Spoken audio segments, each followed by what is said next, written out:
Už více jak 65 let vychovávají na střední škole Educhem v Meziboří budoucí chemiky a odborníky v dalších technických profesích. Tak naše škola je škola technická, to znamená, že vzděláváme žáky v technických oborech, jsme zaměřeni na chemii a na elektrotechniku. Studenti si mohou vybrat hned z několika maturitních oborů, jako je mechanik, elektronik, aplikovaná chemie, informační technologie, sociální činnost, elektrotechnika a provozní chemie. Nabízíme obory i v dálkovém studiu, takže mohou i lidé, kteří jsou zaměstnaní a chtějí si zvýšit svou odbornost a vzdělání, tak mohou. Škola také svým studentům nabízí to, čím se může pochlubit jen málo která. Mají možnost potom k nám do firmy nastoupit a vlastně pokračovat v tom, co začali jako studenti. Máme s nimi smlouvu o pomoci, jednak tam jezdí žáci na odbornou praxi a jednak nejlepší žáci jsou finančně podporováni. A není to zrovna malá částka. Ti nejlepší si mohou přijít na 800 korun měsíčně. Z každého ročníku 2 až 3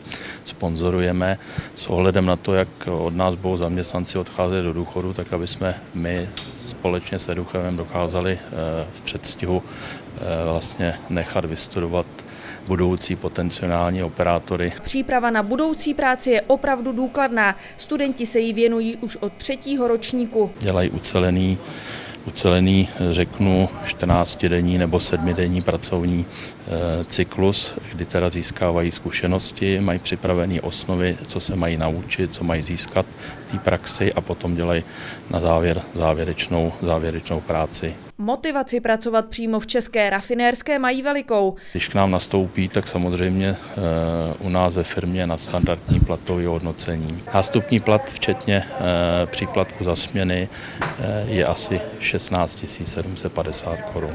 Jako operátor na velíně si pak může vydělat až 30 000 korun.